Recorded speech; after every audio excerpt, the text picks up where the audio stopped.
Nesse vídeo eu vou te ensinar como dimensionar condutores pelo critério da capacidade de condução e mudar sua forma de pensar em relação a esse tema.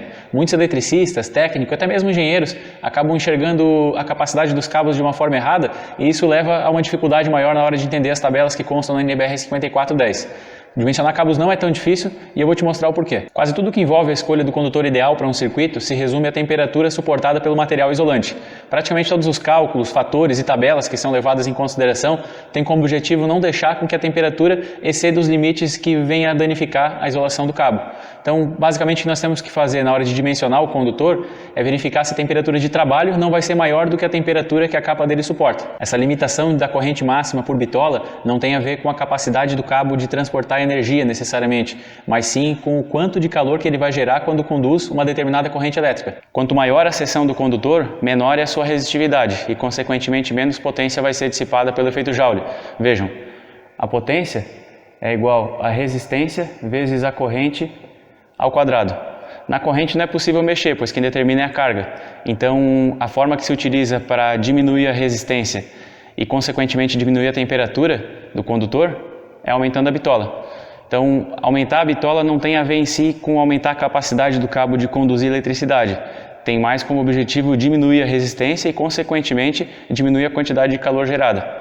Os condutores EPR e suas variações, por exemplo, eles não conduzem mais eletricidade que os convencionais porque eles têm uma liga especial de cobre, e sim porque a sua isolação suporta 90 ou 105 graus, dependendo do modelo, enquanto que os de PVC convencionais suportam somente 70. O cobre sofre sim uma perca nas suas propriedades condutivas com a elevação da temperatura, mas não é algo que tenha tanta representatividade quanto a questão da isolação quando estamos falando aí de temperaturas mais baixas. Agora eu vou ensinar na prática como calcular o condutor ideal para o seu circuito e vocês vão perceber como fica mais simples de interpretar as tabelas da NBR 5410 quando se tem esse conhecimento, esse novo ponto de vista. O primeiro passo para calcular condutores pelo critério da capacidade de condução é obter a corrente de projeto. Como nesse caso nós não temos um projeto dedicado aqui para realizar o cálculo, então eu vou fazer o cálculo em cima de uma carga que eu vou pegar de exemplo aqui. É uma carga monofásica de 40 amperes, por exemplo. Depois devemos consultar a norma NBR 5410 na tabela 33 para verificar qual o tipo de instalação. Para o nosso exemplo, utilizaremos a mais tradicional, que é condutores isolados ou cabo unipolares em eletroduto de seção circular embutido em alvenaria, referenciado como B1. O tipo de instalação faz com que a capacidade dos condutores varie por conta da dissipação de calor. Quanto mais dissipação, menos temperatura e, consequentemente, mais capacidade de condução. Agora precisamos avançar para a tabela 36 ou 37 da norma, dependendo do tipo de isolação do condutor que nós utilizaremos. Para esse caso, eu vou primeiro considerar o condutor com isolação convencional de PVC e depois nós comparamos o resultado considerando o EPR. É necessário localizar o método B1 e a coluna que indica o número de condutores carregados. Como determinei que a carga é monofásica, então temos dois condutores carregados, fase mais neutro. Apesar de não haver tensão no neutro, há corrente e, consequentemente, também temos aquecimento pelo efeito Joule. Descendo nessa coluna, devemos procurar um condutor que suporte uma corrente superior aos 40 amperes e chegamos ao cabo de 6 mm². Caso estivéssemos considerando cabos de alumínio, deveríamos utilizar os valores abaixo. Não acaba por aí, agora temos que considerar alguns fatores de correção. Se repararmos no título da tabela, há uma especificação de temperatura ambiente em que esses valores são válidos. Nesse caso, iremos considerar uma região fria com temperatura ambiente de 20 graus. Quanto menor for a nossa temperatura ambiente, mais potência dissipada por meio do efeito Joule é necessária para que o nosso condutor se aqueça a ponto de gerar danos à sua isolação. Então, no nosso caso, como nossa temperatura é menor do que o que está referenciado na tabela, a nossa capacidade de condução vai ser maior. Esse fator de correção deve ser consultado na tabela 40 e para esse caso é de 1,12. Há mais um fator de correção que diz respeito à quantidade de circuitos que vai passar por dentro do mesmo eletroduto. A tabela referente a ele é a 42. Quanto mais circuitos dentro do mesmo eletroduto, mais calor gerado e, consequentemente, temos alteração na capacidade de condução. Temos essa correção a partir de um circuito. Para esse exemplo, irei considerar dois circuitos, e assim chegamos ao valor de 0,8. Agora devemos multiplicar o valor da corrente que foi encontrado na tabela 36 pelos fatores que nós obtivemos, a fim de adequar à nossa realidade, que é de uma temperatura ambiente de 20 graus, com dois circuitos passando por dentro do mesmo eletroduto. E nesse caso, para o cabo de 6 mm, nós temos 41 amperes vezes 1,12.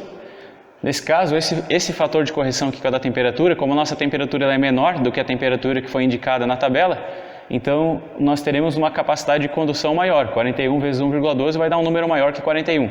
Porém, nós ainda temos um outro fator de agrupamento, um outro fator de correção, na verdade, que é o de agrupamento, e nesse caso, o nosso resultado ele vai ser menor, nós teremos 36,7. Então, o que isso aqui quer dizer? Quer dizer que o cabo de 6 milímetros, adequado à nossa realidade, conduz somente 36,7 amperes. E nesse caso ele não é suficiente, porque a nossa carga tem 40 amperes. Para isso, então, nós temos que voltar para a tabela 36 e procurar por um cabo de seção maior. No caso, o cabo de 10 milímetros, ele suporta 57 amperes, seguindo a tabela.